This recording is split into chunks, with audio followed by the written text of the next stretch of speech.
నమస్తే. తెలంగాణ రాష్ట్రంలో ఇప్పుడప్పుడే ఎన్నికలు ఏం లేవు. సుమారుగా ఇంకా 4 ఏళ్లు పడుతుంది. స్థానిక సంస్థ ఎన్నికలకు సంబంధించి ఇంత పెద్ద ఎత్తున పార్టీల పరంగా వాడివేడిగా రాజకీయాలు ఉండకపోవచ్చు. కానీ ఒక అంశం చుట్టూ తెలంగాణలో మళ్ళొక్కసారి ఎన్నికలు వచ్చాయన్న తరహాలో వాడివేడి రాజకీయాలు సాగుతున్నాయి. అది ఒక అంశం అని చెప్పలేం. కాళేశ్వరం కమిషన్ కావచ్చు, విద్యుత్ కమిషన్ కావచ్చు, అసెంబ్లీలో చర్చలు కావచ్చు, బీఆర్ఎస్ పార్టీ నాయకుల అరెస్టులు కావచ్చు, వాళ్ళు గతంలో చేసినట్టు ఫోన్ ట్యాపింగ్, ఈ ఫార్ములా ఈ రేస్, రకరకాల అంశాలు ఉన్నాయి. అయితే ఇవన్నీ కొనసాగుతున్న నేపథ్యంలో విచారణలు కొనసాగుతున్నాయి. ప్రజాక్షేత్రంలో మేము ప్రజాక్షేత్రంలో ప్రజల ముందే తేల్చుకుంటాం అంశాలంటూ మాట్లాడుతున్న బీఆర్ఎస్ పార్టీ క్వాష్ పిటిషన్లకు పోతున్నది, పెద్ద పెద్ద లాయర్లను తీసుకొచ్చుకుంటున్నది, బెయిల్ పిటిషన్లకు పోతున్నది. అంటే ఈ రకంగా చూస్తుంటే మేమేం తప్పు చేయలేదంటూనే ఆ తప్పుని కావాలని కుట్ర చేస్తారని చెప్తూనే మళ్ళోసారి దాన్ని మేము చేయలేదని నిరూపించుకునే ప్రయత్నం కొనసాగుతున్నది. ఏదేమైనా కూడా దీనికి సంబంధించి చర్చ ఒకవైపు కొనసాగుతుండగానే బంజారా గాంధీగా పేరున్నటువంటి రవీంద్ర నాయక్ గారు ఒక సంచలనమైన స్టేట్మెంట్ చేసిండు. ఏమన్నాడంటే, ముందుగా వాళ్ళని దొరకబట్టి వాళ్ళ పాస్పోర్ట్లను సీజ్ చేయండి, లేకపోతే దేశం వదిలి పారిపోయే అవకాశం ఉంటుందేమో అని ఒక స్టేట్మెంట్ పాస్ చేసిరు ఆయన. నిజంగా ఆ మాట చూస్తే నిజమేనా అనిపిస్తుంది. ఎందుకంటే ప్రభాకర్ రావు గతంలో ఇంటెలిజెన్స్ చీఫ్గా పనిచేసిన ప్రభాకర్ రావు కూడా ఈ రకంగానే ఇక్కడ ఫోన్ ట్యాపింగ్కి పాల్పడి ఎలక్షన్లకు కొన్ని రోజుల ముందే రిజైన్ చేసి ఆయన అమెరికాకు పాల్పోయి నాకు నాలుకకి ఏదో సర్జరీ అయింది, నేను తిరిగి రాకపోవచ్చు అని చెప్తున్నా అక్కడ గ్రీన్ కార్డ్ పొందిండు. ఆ రకంగానే పోయే అవకాశం ఉంటుందనే ఉద్దేశంతో అన్నారా, లేకపోతే ఆయనకి ఇన్ఫర్మేషన్ ఉందా, సోర్స్ ఉందా, ఆధారం ఉందా? ఇన్ఫ్యాక్ట్ ఇక్కడ బంజారా గాంధీగా పేరున్న రవీంద్ర నాయక్ గారు గతంలో అదే పార్టీలో, ఇదే బీఆర్ఎస్ పార్టీలో, అప్పుడున్నటువంటి టీఆర్ఎస్ పార్టీలో చాలా కీలక పాత్ర పోషించారు. కేసీఆర్కి వెన్నుదన్నుగా నిలిచారు. ఒక రకంగా ఇద్దరు మిత్రులు కూడా అనేక సార్లు తిరిగిన సందర్భాలు కూడా ఉన్నాయి. మరి ఆయన దగ్గర ఉన్న ఆధారం ఏంది, ఏం తెలుసుకునే ప్రయత్నం చేద్దాం. ముందుగా మనతో పాటుగా రవీంద్ర నాయక్ గారు మన స్టూడియోలో ఉన్నారు. నమస్తే అండి. నమస్కారం బ్రదర్. రైట్, ఏంది మీకున్న సోర్స్ ఏంది? డైరెక్ట్గా మీరు ఒక సంచలనమైన స్టేట్మెంట్ పాస్ చేసిర్రు, పాస్పోర్ట్లు సీజ్ చేయాలి. ఏంది మీకున్న ఆధారం ఏంటిది? ఏ రకమైన సోర్స్తో ఎట్లా చెప్పగలుగుతారు? అంటే ఆయన ఒక మాజీ ముఖ్యమంత్రి, ఒక మాజీ మంత్రి, ఆ కుటుంబం సంబంధించి కొంతమంది వ్యక్తులు ఇంకా కూడా గతంలో కీలకంగా పనిచేసారు. సరే, ఆరోపణలు ఉంటే ఉండొచ్చు. ఈరోజు మీరు కాంగ్రెస్ పార్టీలోనే మీ ప్రభుత్వం ఉంటే ఉండొచ్చు, చర్యలు తీసుకుంటారు, చట్టం తన పని తాను చేసుకోపోదని ముఖ్యమంత్రి చెప్తున్నారు కాబట్టి అంతవరకు ఓకే. కానీ పాస్పోర్ట్లు సీజ్ చేయరు అని అమెరికాకు వారిపోతారట అనే ఒక స్టేట్మెంట్ మీ నుంచి వచ్చిన తర్వాత ఒక ట్రెండింగ్ టాపిక్గా మారింది. మీకున్న ఆధారం ఏంది? ఎందుకు సీజ్ చేయమని చెప్పారు? ముందుగా ప్రేక్షకులకు, మహాశయులు మీ అందరికీ కూడా నేను ఉద్యమ అభినందనలు తెలియజేస్తూ, ఇది నేను పాస్పోర్ట్లు సీజ్ చేయడం అని చెప్పడమే కాకుండా కేసీఆర్ ముఖ్యమంత్రి కాకముందు కేసీఆర్ వ్యక్తిత్వం ఎటువంటిది, కేసీఆర్ పనిచేసే స్టైల్ ఏంటిది, కేసీఆర్ చేసే అవినీతి ఏ విధంగా చేస్తాడు, అబద్ధాలు ఎట్లా మాట్లాడతాడు, ఇవన్నీ చూసిన వ్యక్తిగా, తెలిసిన వ్యక్తిగా, మరి తెలంగాణ మూమెంట్లో వెంబడి ఉండి మేము పనిచేసిన వ్యక్తిగా, పార్లమెంట్లో నేను అందరి ఎంపీల కన్నా ఎక్కువగా ఆర్గ్యూ చేసింది నేను. అదే కారణం వల్ల నన్ను పార్టీ నుంచి బయటికి పంపించారు. అది వేరే విషయం అనుకోండి. అయితే ఈ గత వారంలో పేపర్లలో వచ్చింది, ఈయన అమెరికాకు పోయే ప్రయత్నంలో ఉన్నాడు, ఆల్రెడీ ప్రభాకర్ రావుని పంపించాడు. ప్రభాకర్ రావు అక్కడ పోయి పరిస్థితులు చక్కదిద్ది, నువ్వు ముందు అక్కడ నువ్వు నీ గ్రీన్ కార్డు కానీ లేక అక్కడ సిటిజన్షిప్ గురించి ప్రయత్నం చేయమని చెప్పి పంపించాడు. ఇది కేసీఆర్ పంపించిందే. నాకు ఎందుకు ఆ డౌట్ వచ్చిందంటే, ఒకవేళ Prabhakar Rao phone ట్యాపింగ్తో connect main person, మరి అతని తన బాధ్యత ఒక మాజీ ముఖ్యమంత్రిగా నేనేదో పెద్ద తెలంగాణ తెచ్చిన పుడింగ్ అని చెప్పుకుంటాడు కదా, మరి అతన్ని పిలిపించి నేను మాకు సంబంధం లేదనేది చెప్పించవచ్చు కదా. మరి అతన్ని తన అన్యాయుడైనటువంటి యొక్క ప్రభాకర్ రావు ఎవడో తెలియదంటాడు. సో నాకు డౌట్ వచ్చి నేను చెప్పడం ఏంటంటే, ముందుగా వీళ్ళు చేయని అవినీతి చేయని ఫీల్డ్ లేదు. ప్రతి ఫీల్డ్లో అవినీతి చేసినా అది జగమెరిగిన సత్యం. సో వీళ్ళని కట్టడి చేయాలి. నేను ఫారెన్ వెళ్ళిపోతారు, అమెరికా వెళ్ళిపోతారని ఎందుకు చెప్పా? వీళ్ళు అమెరికాలో కానీ, లండన్లో కానీ, దుబాయ్లో ఆస్తులు కొన్నారు. తెలంగాణ ప్రజల సొమ్ముని తీసుకొని ఆస్తులు కొనుక్కున్నారు. లండన్లో కూడా ఆస్తులు, లండన్లో కూడా తీసుకున్నారు. ఇక్కడ ప్రతి పేపర్లో కానీ మీరు ప్రతి మాధ్యమాల్లో కూడా ఇది ఎక్స్పోజ్ అయింది ఇది. సో నేను అది ఆ డౌట్ మాధ్యమాల సంగతి అంటే అక్కడ కొన్ని ఊహాజనితం ఉంటే ఉండొచ్చు, కొన్ని ఇంకేదైనా ఉండొచ్చు. కానీ మీకు ఆధారం ఏంటిది? ఇప్పుడు నిప్పు లేకుండా పొగరాదు. నిప్పు లేకుండా ఇప్పుడు ఒకటే ఎగ్జాంపుల్ అంటే మీతో పాటు తిరిగి ఒక చిన్న కారు గజ్వేల్ ఎక్కడ చింతమడకల ఉన్నటువంటి కేసీఆర్ ముఖ్యమంత్రి అవడం అంటే ఓకే, కానీ విదేశాల్లో ఆస్తులు కూడా పెట్టడం అంటే మీతో తిరిగినటువంటి వ్యక్తి ఆ స్థాయికి పోయిందంటే కేసీఆర్ ఒక కారు అంటే ఆ కారు కూడా విజయరామారావు గారు ఇప్పించినారు ఎంపీగా. మరి అటువంటి వ్యక్తి విదేశాల ఆస్తులు అదే కదా. ఇప్పుడు ఈరోజు తను అవినీతి చేయలేదు, మాకు అవినీతికి మాకు సంబంధం లేదని చెప్తున్నారు. మరి తన పార్టీ అకౌంట్లో ఎంత ఉంది డబ్బు ఈరోజు లెక్కకు వచ్చిందేమో 1600 కోట్లు. ఇప్పుడు అది ఇంకా ఎలక్ట్రల్ బాండ్స్ కానీ అవన్నీ చూస్తే ఇంకా డబుల్ ట్రిపుల్ వస్తుంది. అదేమో ఇప్పుడు తెలిసే నోన్ అకౌంట్, తెలియకుండా బినామీల పేరుతో ఇంకా వేలాది కోట్లు ఈరోజు ఆ 7 లక్షల. మీరు చెప్పండి ఎక్కడెక్కడ విదేశాలు ఏం వస్తున్నాయని. ఇప్పుడు లండన్లో ఉన్నాయి, తర్వాత అమెరికాలో ఉన్నాయి చెప్పి మొత్తం మాధ్యమాల్లో చూసిందే మేము చెప్పేది. అది లేదనేది వాళ్ళు ప్రూవ్ చేసుకోవాలి. కవిత బుర్జ్ ఖలీఫాలో ఒక అది కూడా వచ్చింది, పేపర్లు వచ్చింది కదా. నిజమేనా? నిజం లేకుండా పేపర్లు వస్తుంది. అంటే పేపర్లు వచ్చేదంతా బోగస్ అయితే ఎట్లా అవుతుంది? మరి కేసీఆర్ కూడా బోగసే. సో లేకుండా ఆధారాలు లేకుండా ఏది రాదు. సో వచ్చింది కాబట్టి నాకు డౌట్ వచ్చి వీళ్ళ యొక్క పాస్పోర్ట్ని సీజ్ చేయాలని అంటున్నాను. సో ఇప్పుడు నేను ఒక ఛాలెంజ్ ఇస్తున్నాను కేసీఆర్ గురించి నాకు తెలుసని నేను చెప్పినాను. ఆ రోజు నేను చెప్పినట్లే కేసీఆర్ ముఖ్యమంత్రి అయితే తెలంగాణ బర్బాద్ అయిపోతుంది, తెలంగాణను అవుట్ చేసేస్తాడు, తెలంగాణ ఉండదు, షేప్ ఉండకుండా పోతుంది అని చెప్పిందే ఈరోజు జరిగింది. ఈరోజు ప్రతి ఒక్కళ్ళు అంటున్నారు.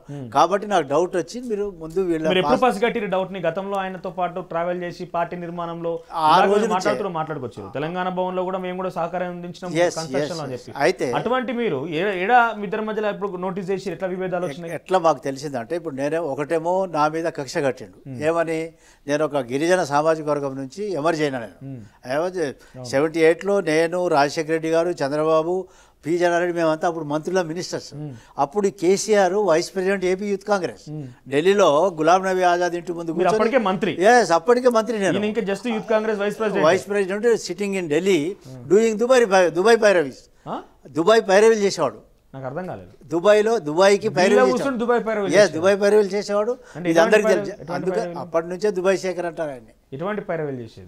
ఇక నేను ఆ డీటెయిల్స్లో పర్సనల్గా పోకుండా దుబాయ్ పైరవీలు చేసేవాడు. అది అందరికీ జగమెరిగిన సత్యం. దుబాయ్ శేఖర్ అని పేరు పడింది. సో ఆ పరిస్థితుల్లో నేను వెలాఫ్ నా ఎగ్జాంపుల్ చెప్తా. నేను ఎమర్జ్ అవుతుంటే నా రాజకీయ జీవితాన్ని ఖతం చేసినాడు. సో ఇప్పుడు ఇతని జీవితం ఖతం అయ్యే టైంకి వచ్చింది. నేనేమో ఆ రోజే అన్నా, నువ్వు ఏదైతే దుర్మార్గం చేసినావో ఈ వీకర్ సెక్షన్ లీడర్షిప్ కానివ్వండి, తెలంగాణ గురించి నిజమైన పోరాటం చేసే వాళ్ళని కూడా వాళ్ళ రాజకీయ జీవితాలతో ఆటలాడినాడు కేసీఆర్. సో ఈరోజు ప్రకృతిని అతనికి శిక్ష విధిస్తుంది, తప్పకుండా శిక్ష పడుతుంది. సో ఈయన ఆ రోజు నుంచి ఈ రోజు వరకు చూస్తే నేను అక్కడే ఉన్నా, రవీంద్ర నాయక్ అక్కడే ఉన్నాడు. మూమెంట్లో నేను ఇక్కడ ఎమ్మెల్యే కాలనీ కానీ లేక సాగర్ సొసైటీ నా భూములు అమ్ముకున్నాను. నేను ఎంపీ పదవికి రాజీనామా చేసిన. వేరే కేసీఆర్ ఆ రోజు నుంచి ఎన్ని ఫామ్ హౌజులు, ఒక ఇంట్లో ప్రతి ఒక్కళ్ళకి 2 ఫామ్ హౌజులు. తర్వాత ఈ ఎలక్షన్ తన పార్టీలో మరి బడ్జెట్ ఇప్పుడు ఎట్లా ఉంది పార్టీలో, ఫండ్స్ విపరీతమైన ఫండ్స్, ఇవన్నీ ఎట్లా వచ్చినాయి, ఎక్కడి నుంచి వచ్చినాయి అది ప్రతి ఒక్కరు తెలుసు. సో దాన్ని నేను అలర్ట్ చేయడానికి తెలంగాణ ప్రజలకి అలర్ట్ చేశాను. ఎప్పుడు పార్టీలో జాయిన్ అయ్యారు మరి? నేను 2002లో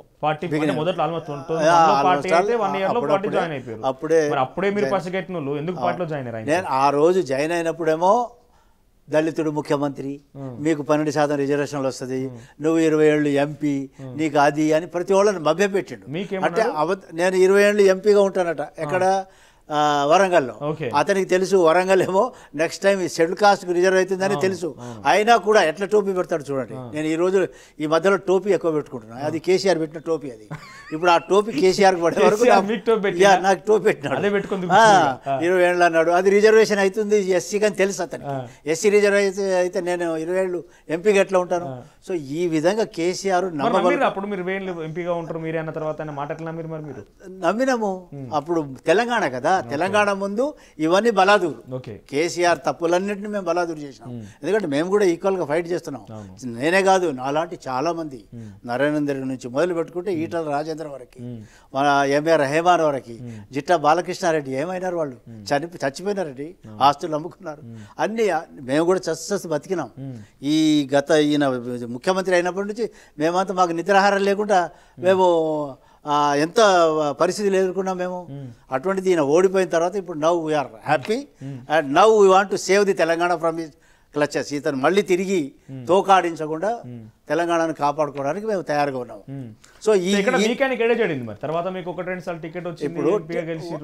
ఇచ్చినారు. ఇచ్చిన తర్వాత మళ్ళీ మన అలయన్స్తో ఈయన పోటీ చేసినాం ఇక్కడ టీడీపీతో.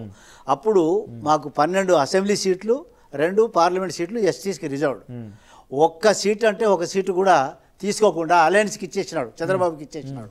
12కు 12 2 పార్లమెంటు 14 సీట్లు ఇచ్చేసిన.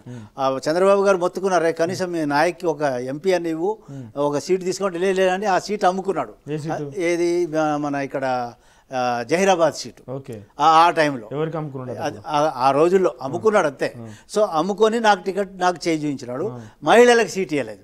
సో నీ 2 విషయాలు అడిగినా, ఏమో బా నువ్వేమో సోషల్ జస్టిస్ అంటున్నావు, సామాజిక న్యాయం, స్వయం పాలన, ఆత్మగౌరవం ఇవన్నీ అంటివి, ఇప్పుడేమో నువ్వు నాకే మొండి చేయి చూపించినావు, మహిళలకు చూపించినావు, తర్వాత మరి నువ్వు ఎట్లా నువ్వు ఇది ఏది నీ సామాజిక న్యాయం అని అడిగినా, నువ్వెవరు నన్ను అడగడానికి అని చెప్పేసి అప్పుడు నన్ను పార్టీ ఆఫీస్ నుంచి బయట పడేసేసినాడు, ఎత్తి పడేసినాడు నన్ను. సో ఆ రోజు చెప్పిన నేను, నా మనసు ఏడ్చింది, నా అణువు ఏడ్చింది ఆ రోజు. నేను ఇంకా ఏం చేయాలా, నేను తెలంగాణ కావాలి, తెలంగాణ గురించి ఫైట్ చేస్తుంటే నన్ను ఆగం చేసిండని చెప్పేసి ఆ రోజే నేను మనసుతో ఆయన శపించిన. అంటే నా శాపాలతో ఏం కావు, అది కూడా నాకు తెలుసు. కానీ ప్రకృతి ఆవేదన నేను వెలిబుచ్చి చెప్పాను. నేను ఆ రోజు చెప్పిన, నా శాపంతో నీకేం కాదు కేసీఆర్, కానీ ప్రకృతి మాత్రం నీ మీద తప్పకుండా చర్య తీసుకుంటుందని చెప్పిన. ఆ ప్రకృతే మొన్న అసెంబ్లీలోనేమో కర్రుగాట్లు వాత పెట్టినారు, పార్లమెంట్లో గుండు సినా ఇచ్చినారు. సో అది తేలిపోయింది. సో ఇప్పుడు మళ్ళీ రేవంత్ రెడ్డి గారి ప్రభుత్వం చేస్తున్నటువంటి కార్యక్రమాలు, ఇందిరాగాంధీ పరిపాలన, పరిపాలన, ఈ పరిపాలనలో వీళ్ళు చేస్తున్నవి వాటినన్నింటినీ ఇప్పుడు వ్యతిరేకం చేస్తున్నాడు ఆయన.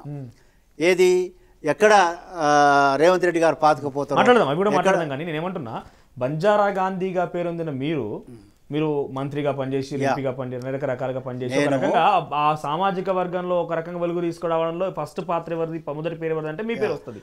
అటువంటి వ్యక్తిగా ఉన్న మీరు ఆయన టికెట్ ఇవ్వకపోవడంతో బయటకు వచ్చి అనేక ఒడిదుడుకులు ఎదుర్కొన్నారు. ఆ రాజకీయ పార్టీ, ఈ రాజకీయ పార్టీని తిరగడము, అసలు ఒక స్థిరత్వం లేనటువంటి వ్యవహారం కనిపించింది. దీనికి అన్నిటికీ కారణం కేసీఆర్ నన్ను ఎక్కడ కాకుండా చేసినాడు. సో నేనేమో పొలిటికల్లీ యాక్టివ్గా ఉండే పర్సన్. సో ఆ రోజుల్లో అతను కొట్టిన దెబ్బకి ఈ తెలంగాణ వచ్చినాక మన తడాక చూపిద్దామని మేము ఆ రోజుల్లో కూడా నేను ఎక్కువగా ఇది చేయకుండా అప్పుడే నేను తెలంగాణ ప్రజాసమితి అని ఒక పార్టీ పెట్టినా. నేను శ్రీకృష్ణ కమిటీ ముందు నేనే ఎక్కువ ఆర్గ్యూ చేసిన, శ్రీకృష్ణ కమిటీ ముందు. సో ఆ విధంగా మేము కార్యక్రమాలు చేస్తూ వచ్చినాము. ఇప్పుడు కనుక తెలంగాణను మనం కాపాడుకోకుంటే మాత్రం వచ్చే ఫ్యూచర్కి తెలంగాణ ఫ్యూచర్ ఉండదు. ఈరోజు గిరిజనులకు 12% రిజర్వేషన్లు అనగా ఆ రోజులో తండాలో నిద్ర చేసినప్పుడు అనుకున్నాం, తండాలని గ్రామ పంచాయతీలు అన్నాం, రెవెన్యూ గ్రామ పంచాయతీ. అవి ఖాళీ గ్రామ panchayat, there is no revenue ఉంటే కదా దానికి. రెవెన్యూ లేకుండా ఆ చిన్న తాండాలని 50 ఇండ్లు ఉన్న తాండా, 20 ఇండ్లు ఉన్న తాండా, 100 ఇండ్లు ఉన్న తాండాలకు చేసేసరికి రెవెన్యూ లేదు అక్కడ. సో ఆ విధంగా తాండాలన్నీ అట్లే ఉన్నాయి. సో అదేవిధంగా ఎన్ని కార్యక్రమాలు తాండాల్లో, గూడాల్లో ఉన్న 6000 స్కూల్స్ క్లోజ్ చేసేసినాడు. 6000 స్కూల్స్, అవన్నీ బ్రిడ్జ్ స్కూల్స్. ఇక్కడ క్వశ్చన్ అడుగుతాను నేను. చాలా మంది అంటే చాలా మనం ఇంటర్వ్యూస్ చేస్తున్న సమయంలో చాలా మందిని కేసీఆర్ దోస్తు అందరం మనం కలిసి ఇంటర్వ్యూ చేస్తూ ఉంటాం. చాలా మంది చెప్పిందంటే కేసీఆర్ అని మోసం చేసిండు, కేసీఆర్ని మోసం చేసిండు, ఒక్క మనిషి ఇంతమందిని మోసం చేస్తూ వచ్చిండు అని అంటున్నారు కదా. అప్పటికే నేను ఇంటర్వ్యూ చేసిన దాంట్లో రవీంద్ర నాయక్ కానివ్వండి, ఇంకా చాలా మంది కూడా అప్పటికే రిచెస్ట్ పర్సన్ గా ఉన్న వాళ్ళు ఉన్నారు, మంచిగా ధనికులు ఉన్న వాళ్ళు ఉన్నారు, అట్ ది సేమ్ టైం ఒక మంత్రి హోదాలో మంచి పొజిషన్ అనుభవించిన వాళ్ళు ఉన్నారు. ఇంతమందిని కాదని చెప్పి కేసీఆర్ వచ్చి ఆ పీఠం ఎక్కిండనంటే తప్పు మీద ఆయనదా? ఇప్పుడు తప్పు మాది అనేదని కాదు. ఒకటి ఏమేంటిదంటే తెలంగాణ మెయిన్ మాకు ఎయిమ్. తెలంగాణ తెచ్చుకోవడానికి ఇతను చేసినటువంటి దుర్మార్గాలను కూడా మేము ఓర్చుకున్నాం ఆ రోజు. ఎందుకు తెలంగాణ కావాలా? సరే ఇంతమందిని మోసం చేసినాడు. కేసీఆర్ సెంట్రిక్ గానే తెలంగాణ ఉద్యమం నడిచిందంటే ఒప్పుకుంటారా? కేసీఆర్ సెంట్రిక్ కాదు, కేసీఆర్ కాదు అసలు ఉద్యమము నిలబడ్డది ఆ రోజుల్లో. జాయింట్ యాక్షన్ కమిటీ కోదండరాముని చైర్మన్ చేసిన తర్వాత అది మూమెంట్ తిరిగి ముందుకు వచ్చింది. ఆయన నియామకంలో కూడా కేసీఆర్ కీలక పాత్ర అంటారు కదా. అది సరే, అదంతా విషయాలు ఉన్నాయి. కానీ ఆ రోజుల్లో 1200 మంది ప్రాణాలు ఇచ్చినారు కదా, వాళ్ళు ఏం చేయలేదా? వాళ్ళు ప్రాణత్యాగం చేయడం వల్లనే కదా ఇదంతా జరిగింది. తర్వాత తన దీక్షలు చేసినాడు అన్నాడు, చావు నోట్లో తలబెట్టినాడు, చావు నోట్లో తలబెట్టినాడు, చావు నుంచి బయటకు వస్తాడండి. ఇవన్నీ కథలు చెప్పి ప్రజల్ని నమ్మించే గోబల్స్ ప్రచారం చేయడంలో కేసీఆర్ దిట్ట. ఆయనకి professor of that Goebbels college KCR. Goebbels కాలేజ్కి ప్రొఫెసర్.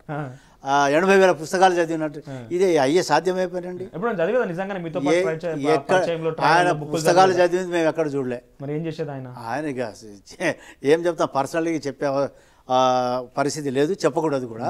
పర్సనల్గా చాలా తనకు ఏమై క్యాన్సర్ ఉందని కూడా చెప్పినాడు నాతో. సింపతి కేసీఆర్కు నాకు క్యాన్సర్ ఉందని కూడా చెప్పినాడు, నాతో చెప్పినాడు ఆయన. అయ్యా ఎందుకు చెప్పినాడు? సింపతి. అయ్యో కేసీఆర్కు క్యాన్సర్ ఉన్నా కూడా తెలంగాణ గురించి ఫైట్ చేస్తున్నాడే అని అనుకోవాలని. కానీ మనం ఇతను చేసినటువంటి అవినీతి మీరు చెప్పారు కదా ఎట్లా ఎందుకు బయట వచ్చినారని. ఆ రోజుల్లో ల్యాంకో హిల్స్ తెలుసు కదా రాజగోపాల్ది, ల్యాంకో హిల్స్ నుంచి వీళ్ళు ప్రాపర్టీ సంపాదించడం మొదలుపెట్టారు. రాజగోపాల్ని బెదిరించడం, తర్వాత తెలంగాణ సంపాదించరా ఆ రోజుల్లో ఈయన కబ్జా చేస్తానని చెప్పేసి వాళ్ళంతా మీద గొడవ చేసి పారిపోయింది కదా ల్యాంకో హిల్స్ రాజగోపాల్. మరి అది ఎవరి చేతిలో ఉంది? ఇవన్నీ ఎంక్వైరీలో బయట పెట్టాలా? ఇప్పుడు ఆయన చేతిలో ఉందా? అవును, ఇప్పుడు కేసీఆర్ చేతిలో. మీరు చూడండి, అడగండి ఎక్కడ పోయింది మరి అది. రాజగోపాల్ పారిపోయినాక ఎక్కడ పోయింది అది? అదంతా వక్ఫ్ భూములు, అవి వక్ఫ్ భూములు పోయినాయి, అసైన్డ్ భూములు అండి, ఎస్సీ ఎస్టీలకు ఇచ్చినాయి. ఎక్కడున్నాయి అవన్నీ? ఇవన్నీ కేసీఆర్ క్విడ్ ప్రో కింద సంపాదించుకున్నాడు. ఎస్, క్విడ్ ప్రో కింద. ఇందిరాగాంధీ గారి టైంలో ఇందిరమ్మ ఇళ్ళు కానీ, ఇందిరమ్మకు ఈ సర్ప్లస్ ల్యాండ్స్ కానీ, మిగులు భూములు కానీ ఇచ్చింది ఎస్సీ ఎస్టీలకు ఇందిరాగాంధీ ప్రభుత్వం. ఈయన వచ్చిన తర్వాత అన్నీ లాక్కున్నాడు. ఇప్పుడు ఆ లాక్కొని ప్రతి డిస్టిక్ హెడ్ క్వార్టర్లో ఆఫీసెస్ కట్టుకున్నారు తెలంగాణ టీఆర్ఎస్ ఆఫీసులు. ఇదన్నీ ఎక్కడి నుంచి వచ్చినాయి? ఇవన్నీ ప్రభుత్వ భూములు. ఈరోజు మరి ఈయన స్టార్ట్ చేసినటువంటి ఇన్స్టిట్యూషన్స్ ఉన్నాయి, వాటికి ఎక్కడ పర్మనెంట్ బిల్డింగ్స్ కట్టలేదు. ఎక్కడ ఏ విద్యా సంస్థలన్నీ పాడైపోయినాయి, విద్యా వ్యవస్థనే పాడైపోయింది. సో ఈ విధంగా తెలంగాణను ఎక్స్ప్లైట్ చేయడంలో ఈయన నెంబర్ 1. ఈయన చేసినా అతను చెప్పుకోవడమే. ఈయన ఎంబడి ఎంతమంది కష్టపడ్డారు, వీళ్ళని ఏ విధంగా అయితే ఎక్స్ప్లైట్ చేసినారు అది ఎవరు అర్థం చేస్తారు. సరే, ఇక చరిత్ర వదిలిపెడదాం మనం. ఇప్పుడు ఎక్కడ చూసినా అప్పుడప్పుడు కేసీఆర్కి సంబంధించి ఫ్లెక్సీలు బీఆర్ఎస్లు ఎక్కడ పెట్టినా కూడా తెలంగాణ బాపు అనే పదాన్ని వాడుతున్నారు ఆయనకి. తెలంగాణ బాపు, అది తెలంగాణ ఇజ్జత్ తీయడానికి. ఈజ్ నాట్ బాపు, ఈయన తెలంగాణ జాతి పిత కాదేనా, తెలంగాణ దారు పీత. దారు అంటే షరాబ్ పీత. ఈజ్ నాట్ జాతి పిత. తెలంగాణ ప్రజలకి తాగుడు నేర్పించినటువంటి వ్యక్తి ఆయన. ఆయన పుణ్యమాని ఎన్ని షాపులు, ఎన్ని మరి ఇవన్నీ ఎక్కడెక్కడ బీర్ షాపులు, బ్రాండ్ షాపులు ఎన్ని బండి, వందలు వేల కొద్ది. సో కానీ మీ ప్రభుత్వం వచ్చినప్పుడు పెంచుకుంటూనే పోతుంది కదా, ఏం తగ్గిస్తలేదు కదా? ఏది పెంచలేదు, బట్ ఉన్న వాటిని కూడా తగ్గిస్తారు. అది సమయం వచ్చినప్పుడు సమయానుసారంగా జరుగుతుంది. అది దేశ్కి నేత అంటూ మొదటిసారైన ప్రభుత్వం వచ్చిన తర్వాత చాలా మెజార్టీతో మంచిగా గెలిచిండు. తర్వాత పార్టీ ఫిరాయింపులు జరిగినాయి. పార్టీ ఫిరాయింపులు జరిగిన తర్వాత వాళ్ళందరూ కూడా జరుగుతూనే ఉన్నది. రెండవసారి 2022-23 వచ్చేసరికల్లా దేశ్కి నేత అయిపోయి పంజాబ్లో ఫ్లెక్సీలు, రాజస్థాన్లో ఫ్లెక్సీలు, ఢిల్లీలో ఫ్లెక్సీలు, మహారాష్ట్రలో ఫ్లెక్సీలు, మధ్యప్రదేశ్లో ఫ్లెక్సీలు, ఎక్కడికి పోయినా దేశ్కి నేత. ఆయన బీహార్కి పోయి, పంజాబ్కి పోయి అక్కడక్కడ ఎవరైతే రైతు ఉద్యమాల్లో పాల్గొన్న వాళ్ళకి ఏమంటారు వాటిని తెలంగాణ ప్రభుత్వం నుంచి సహాయం ఇచ్చింది. కానీ తెలంగాణ రాష్ట్ర ప్రజానికి కానీ కొంత ఇబ్బంది గురి చేసిన కొంత చర్చ అయితే ఉండేది. సో మీరు ఏం చెప్తారు? రాజస్థాన్, ఢిల్లీ, మధ్యప్రదేశ్, పంజాబ్లో దేశ్కి నేత ఫ్లెక్సీలు ఇవ్వడం వెనుక రహస్యం ఏంది? ఇప్పుడు ఆయాచితంగా అవినీతితో సంబంధించిన డబ్బు విపరీతంగా ఉండింది ఈయన దగ్గర, మామూలుగా లేదు. సో ఈయన ఏం చేసినాడంటే ఇక్కడంతా తెలంగాణను గోల్ చేసేసి నేను దేశంలో ప్రధానమంత్రి కావాలనే ఒక కాన్సెప్ట్తో అతను భారతీయ తెలంగాణను తీసేసి, తెలంగాణను ఏ రోజైతే తీసేసినాడో తెలంగాణ పదం, ఆ రోజే తెలంగాణ రాష్ట్ర సమితి పోయింది. అది తీసేసి భారత రాష్ట్ర సమితి పెట్టినాడు. ఎందుకు పెట్టినాడు? జై తెలంగాణ లేదు, జై భారత్ కూడా వచ్చింది. జై భారత్ ఆయన ఇష్టము, డబ్బు ఉంది కదా, తెలంగాణ ప్రజల సొమ్ము, స్టేట్ ఎక్స్చెక్కర్ కొల్లగొట్టింది ఉంది కదా, ఆ డబ్బుతో ఈ ఫ్లెక్సీలు, ఆ డబ్బుతో ఆ ప్రచారం. ఏమన్నాడిన రాజ్దీప్ సర్దేశాయ్ ప్రముఖ జర్నలిస్ట్ ఏమన్నాడు? మీరు ఈ యొక్క దేశంలో జరిగే పార్లమెంట్ ఎన్నికల్లో ఈ విపక్షాలకి నన్ను లీడర్గా చేస్తే నేను పెట్టుకుంటా ఖర్చు అన్నాడు. ఎక్కడి నుంచి వచ్చింది ఆ డబ్బు? అదే నేను అడిగేది. నేను అదే అడిగిన, ప్రయత్నాలు చేసిండు. నేను అదే మోడీ గారిని అడిగిన, మోడీ గారు మీరు వచ్చినప్పుడల్లా Telangana become ATM to KCR family అని అన్నారు. ఎన్నిసార్లు అన్నారు? కిషన్ సికంజా కసరా అన్నారు, ఉచ్చు బిగిస్తుంది అన్నారు. ఏది ఉచ్చు? ఇంతవరకు మోదీ గారికి ఉచ్చు దొరకలా, ఉచ్చు తయారు కాలే. బీజేపీలో నేను అప్పుడే క్వశ్చన్ చేసిన, మరి ఇప్పుడన్నా కంట్రోల్ చేయండి, మీ చేతిలో ఉంది, వైట్ ఎలిఫెంట్ అని అన్నీ చెప్పినారు వాళ్ళు. కానీ లాస్ట్ చివరికి వచ్చేసరికి చర్యలు లేవు. సో అటువంటిది ఆ రోజేమో నిజంగానే రాష్ట్ర కేంద్ర ప్రభుత్వం ఆధారం ఉండేనా? ఆ రోజు కేసీఆర్ ఫ్యామిలీ ప్రధానమంత్రి మాట్లాడినంటే వితౌట్ ప్రూఫ్ మాట్లాడు. ప్రధానమంత్రి మాట అంటేనే అది రాజకీయం కాదు, అది ఆయన ఓపెన్ గా ఎన్నిసార్లు రిపీటెడ్లీ చెప్పినాడు. సో ఆ రోజుల్లో కేసీఆర్కేమో తెలంగాణ బికమ్ ఏటీఎం, ఈ రోజు KCR become Paytm to central government. ఇది పరిస్థితి. లేకుంటే ఎందుకు మాట్లాడతారు? ఉద్దేశం ఏంది? డైరెక్ట్ గా చెప్పండి. ఉద్దేశం ఏంది? మీరు చెప్పండి. ఇట్లా డబ్బులు పంపిస్తుండా కేంద్రానికి? ఎందుకు మరి చర్యలు ఎందుకు తీసుకోలేదు? ఫోన్ ట్యాపింగ్ మీద తీసుకోలేదు. తర్వాత తను ఇంకా ఇతర ఎన్ని దుర్మార్గాలు చేసినారు, ఎన్ని కరప్షన్ చేసినారు, ఏది చర్యలు తీసుకోకుండా ఈ రోజు మరి గమ్మున ఉన్నారు, మాట్లాడతలేరు. ఇప్పుడు కేసీఆర్ను ఇప్పుడు ఫోన్ ట్యాపింగ్ డైరెక్ట్గా ఆ రోజుల్లో ఇక్కడ Kishan Reddy minister, home minister హైదరాబాద్లో, ఎక్కడ ఆయన హోమ్ మినిస్టర్ తన పార్లమెంట్ కాన్స్టిట్యున్సీలోనే అది జరిగింది. మరి హోమ్ మినిస్టర్గా ఉన్న ప్రాంతంలోనే మరి అప్పుడు సెంట్రల్ ఇంటెలిజెన్స్ ఏం పనిచేసిందని అడుగుతున్నాను నేను. గొప్ప ప్రభుత్వం కదా, డిసిప్లిన్ ప్రభుత్వం కదా, ఏదో చేస్తున్నారని చెప్పుకుంటున్నారు కదా ప్రచారం. మరి ఇక్కడ ఎట్లా జరిగింది అది? Where is your central intelligence అని అడిగినా నేను. అడిగితే ఇక వాళ్లకు నారాజ్ అయిపోయినారు, అట్లా మాట్లాడమట్లా అని చెప్పేసి. ఏది సెంట్రల్ గవర్నమెంట్. సో మోదీ గారు నిజంగా టీఆర్ఎస్కును బీఆర్ఎస్కును బీజేపీకి సంబంధం లేకుంటే కేసీఆర్ను ఎందుకు వదిలినారు? ఇప్పుడు మీ అనుమానం ఏంటిది? బీఆర్ఎస్ పార్టీ బీజేపీకి డబ్బులు పంపిస్తున్న అనుమానం ఉన్నది మీకేమన్నా? డబ్బులు పంపించేది అదే పేటీఎం. నేను చెప్తున్నా కదా ఇప్పుడు ఓపెన్. ఆ రోజుల్లో మోదీ గారేమో ఏటీఎం అన్నాడు, Telangana ATM to KCR family. ఇప్పుడు KCR family become Paytm to central government. అంతే. లేకుంటే ఎందుకు చర్యలు తీసుకుంది? నేను మీరు చెప్పండి. మీరు మొదటి నుంచి 2001లో పార్టీ నిర్మాణం నుంచి అయిన తర్వాత 2002లో జాయిన్ అయినారు కాబట్టి ఆ రోజు కేసీఆర్ కి సంబంధించి కుటుంబీకుల ఆస్తులు ఎంత, ఈ రోజు ఆయన కుటుంబీకుల ఆస్తులు ఎంత? ఇప్పుడు వాళ్ళు రికార్డులో చెప్పినా చూస్తేనే 100% ఎక్కువ ఉంది అది ఆ రోజు కన్నా. అఫిడవిట్ లో అఫిడవిట్ లో ఆ రోజు ఉన్నదానికని ఇప్పుడు 100 కాదు 1000% ఎక్కువ ఉంది ఇప్పుడు. ఏది రికార్డెడ్, అన్రికార్డెడ్ బినామీస్ అయితే కోకొల్లలు ప్రతి ఒక్క ఫామ్ హౌస్ ఉండేనా? అప్పుడే ఫామ్ హౌస్ ఉండేనా? అప్పుడు ఫామ్ హౌస్ అది కూడా తెలంగాణ బూచి చెప్పించి ఆంధ్రులను భయపెట్టించి ఆ ఎడ్యుకేషన్ ఇన్స్టిట్యూషన్ వాళ్ళు భయపెట్టించి ఆ రోజు నుంచే తీసుకున్నారు వీళ్ళు. 1 ఎకరం 1 ఎకరం 10 ఎకరం 15 ఎకరాలని. ఈ రోజేమో ఎక్స్పాండ్ చేసుకున్నారు ముఖ్యమంత్రి. ఇప్పుడు 100 ఎకరాలు, ఇప్పుడు 600 ఎకరాలు అంటున్నారు ఫామ్ హౌస్. కొందరేమో 350 ఎకరాలు, కొందరేమో 600 ఎకరాలు అంటున్నారు. అదే కాకుండా తన కుటుంబీకులకు ఒక్కొక్కరికి 2 ఫామ్ హౌస్లు ఉన్నాయి. ఈ జన్వాడ ఏంటిది? తర్వాత ఇంకా లేదట. మనం హరీష్ రావు అసెంబ్లీలో మాట్లాడతారు. కేసీఆర్ 2 సంవత్సరాలు 2 పర్యాలు ముఖ్యమంత్రిగా చేసిండు, కేంద్ర మంత్రిగా చేసిండు, ఎంపీగా చేసిండు, కనీసం ఒక సొంత ఇల్లు కట్టుకోలేకపోయాడు. ఇల్లు కట్టుకోలేదు పాపం, గుడిసెలో ఉంటున్నాడు. కేసీఆర్ హరీష్ రావు అనేవాడికి సిగ్గుండాలా? హరీష్ రావు గత ఏముండే, ట్రక్కు రబ్బర్ చెప్పులు వేసుకొని వచ్చేవాడు. మాకు తెలుసు అది. సంతు ఏముండే కేసీఆర్ దగ్గర ఉన్నప్పుడు మా ముందు సంతోష్ రాజ్యసభ ఎంపీ, సడ్డుగుని కొడుకు. ఎక్కడ మందుగోళ్ళు ఇచ్చిన ఆయన సంతు ఎక్కడ బినామీ ఆస్తులన్నీ సెట్ చేయడానికి. సో వీళ్ళంతా ఏం చేస్తున్నారు? వీళ్ళంతా ఇదంతా ఎక్కడ ఎవరు చేస్తారో ఇప్పుడు ఇదంతా మీకు తెలియదు ఏం లేదు. మీ మాధ్యమాలు చూసే మేము నేర్చుకున్నాం, మాకు కూడా తెలుసు. చాలా పాపం పేదోడు, ఏమి లేదు ఇప్పుడు, అందుకనే మాట్లాడలేని పరిస్థితిలో ఉన్నాడు. తిండి లేదు, తిప్పలు లేదు, ఆహారం భోజనం ఏం దొరకదు ఆయనకి, పేదోడు కాబట్టి మాట్లాడతలేడు. ఇప్పుడు ఆ రోజేమో 10 సంవత్సరాలు పవర్లో ఉండి తెలంగాణను బర్బాద్ చేసినాడు, కంప్లీట్ లూటీ చేసినాడు. నేనైతే తెలంగాణను రేప్ చేసిన అంటున్నా. KCR raped Telangana in all fields. ఇప్పుడు ప్రతిపక్ష లీడర్గా ఈ రోజు కూడా స్టేట్ ఎక్స్చెక్కర్ నష్టం చేస్తున్నాడు ఆయన. ఈ రోజు చెప్తా వినండి. రైతు రుణమాఫీకి సంబంధించిన విషయంలో పూర్తి చేస్తానని కొంత ఇబ్బందికర పరిస్థితుల నేపథ్యంలో ఇప్పటికి కూడా మీ ప్రభుత్వం చెప్తోంది పూర్తయిందని, కానీ క్షేత్రస్థాయి రైతులు మాత్రం మాకు పూర్తి అవ్వలేదని అగ్రికల్చర్ ఆఫీస్ చుట్టూ తిరుగుతూనే ఉన్నారు. రైతు బంధు గురించి కేసీఆర్ ప్రోద్బలంతో రైతులు ఉద్యమాలు చేస్తున్నారా? ఆటో డ్రైవర్ వాళ్ళ కోసం చేస్తున్నారా? గ్రూప్ 1 ఉద్యోగులు, గ్రూప్ 1 కి సంబంధించిన అభ్యర్థులు వాళ్ళ కోసం చేస్తున్నారా? అంటే మీకు ఒక అస్త్రం దొరికింది, కేసీఆర్ కేటీఆర్ అని చెప్పడం కోసం ఒక అస్త్రం దొరికినట్టుగానే పదే వాళ్ళ పేర్లు చెప్పి మీరు రాజకీయం చేస్తున్నారు నాకు అనుమానం ఉన్నది. ఇప్పుడు రాజకీయం చేసేది మేము కాదండి. ఇప్పుడు ఈ దుష్ప్రచారం చేయించేదంట కేసీఆర్ కుటుంబం. వీళ్ళు గోబల్స్ ప్రచారం చేస్తారు, వీళ్ళకి అలవాటు అది. ఈరోజు ఇవన్నీ ఇప్పుడు రైతు రుణమాఫీ కాలేదని ఇంకా కాలేదంటారు. That is a continuous process.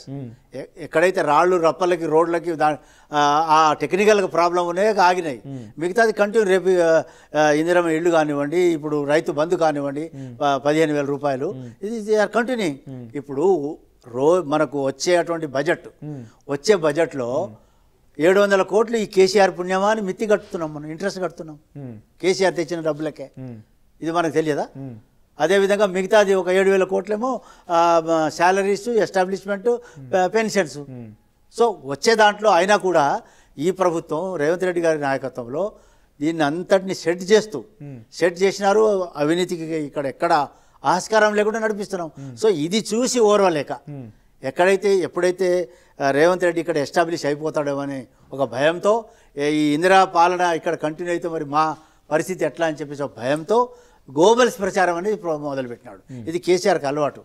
ఒక అబద్ధాన్ని 100 సార్లు చెప్తాడు, నిజం అని చెప్పిస్తాడు. సో ఆ విధంగా అది అలవాటైపోయి చేస్తుంది తప్ప నిజంగా ఇక్కడ జరిగేది అనారోగ్యం పాలైపోయి అసెంబ్లీ కూడా రాకుండా ఫామ్ హౌస్ లో పడుకుంటే మీరు ఇంకా ఆయన మీద పదే ఆరోపిస్తారు. ఒకవేళ అనారోగ్యం అయితేనేమో దానికి ఎవరు చెప్పలేరు. బట్ మరి నీకెందుకు ఆ ప్రతిపక్ష హోదా ఎవరికో ఒకరికి ఇవ్వు. నువ్వు అసెంబ్లీలో వచ్చి నిజంగా ఇక్కడ తప్పు జరిగింది, ఇక్కడ ఒప్పుందని నువ్వు ఒప్పుకో. ఆయన చెప్పలేడు, he cannot face the public. ఆ విధంగా అన్ని అకృత్యాలు చేసినాడు. సో అందుకని అతను బయటికి రావడం లేదు. ఎప్పుడు రాడు. సరే, మీకు కానీ మీ ప్రభుత్వానికి కానీ కేటీఆర్కి సంబంధించి, కేసీఆర్కి సంబంధించి, హరీష్ రావు గురించి, అక్రమాల గురించి అన్ని వివరాలు ఉన్నాయని చెప్తున్నారు. మంత్రులు అదే పదే చెప్తున్నారు. ఇంతవరకు ఏడాది కాలం అయిపోయింది, కనీసం ఒక చర్య, ఒక నోటీసు, ఒక అరెస్టు ఏం చేయకుండా ఉంటుందని అంటే ఇది మీ మధ్య క్విడ్ ప్రోకో నడుస్తున్న అనుమానం కూడా వచ్చే అవకాశం ఉంది. మెథడ్ ఇన్ మ్యాడ్నెస్, మెథడ్తోనే చేయాల. వీళ్ళు ఉలిక్కిపడి గుమ్మడికాయలు దొనగానే భుజాలు తడుపుకొని కోర్టుకు పరిగెత్తి స్టేలు తెచ్చుకుంటున్నారు. మాకు అరెస్ట్ చేయకుండా టైం ఇవ్వండి అని. ఎందుకు? వై? దానికి 70 లక్షల రూపాయలు అడ్వకేట్కి ఇచ్చిందని ప్రచారం. సవాల్ చేసి రాత్రంతా మెలుకుతూ ఉన్నాడు కేటీఆర్. మెలుకుతూ ఉంటాడు. మరి నిజంగా దొంగతనం చేసింది కాబట్టి మెలుకుతూ ఉంటాడు. దమ్ముంటారని సవాల్ చేసిండు కదా ఆయన. సవాల్ చేయడం కాదు, మరి స్టే ఎందుకు తెచ్చుకున్నావు అంటున్నా. యూ ఫేస్ ద లీగాలిటీ, లీగల్గా ఫేస్ చేయి. నీకు అది భయపడి నువ్వేమో ఆ విధంగా కోర్టులకు వెళ్ళి చెల్లెలు అట్లే చేసింది, ఈయన అట్లే చేస్తున్నాడు. ఇప్పుడు కేసీఆర్ను హరీష్ రావు కూడా తెచ్చుకున్నారు కదా. మీరు నిజంగా నీతిమంతులైతే దీనికి కారణం కేసీఆర్. అదైతే అతను is the main person, king pin. ఆయన చుట్టూ ఉండే 100 మాగదులు ఎవరైతే ఉన్నారో, తర్వాత అధికారులు, చాలామంది అధికారులు. ఒక అధికారి అయితే హెలికాప్టర్లలో పోయి సల్యూట్ తీసుకునేది ఆయా ప్రాంతాల్లో. అధికారులు వాళ్ళ పేర్లు అవసరం లేదు చెప్పేది. అధికారులు కూడా దీంట్లో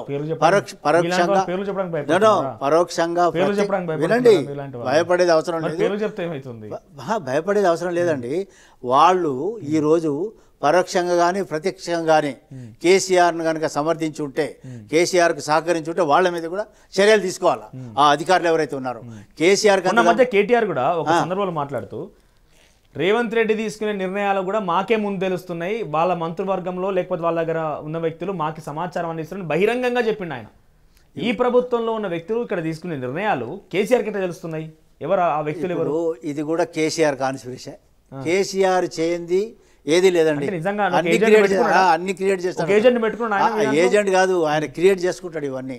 ఇట్లా జరుగుతుంది అనేది ఇతనికి అలవాటు. అది మేము చూసినాం కదా, విన్నాము, చూసినాము, ఎంబడి ఉన్నాం కాబట్టి చెప్తున్నాం. ఇది అలవాటు. ఇట్లా దుష్ప్రచారం చేయడంలో దిట్ట.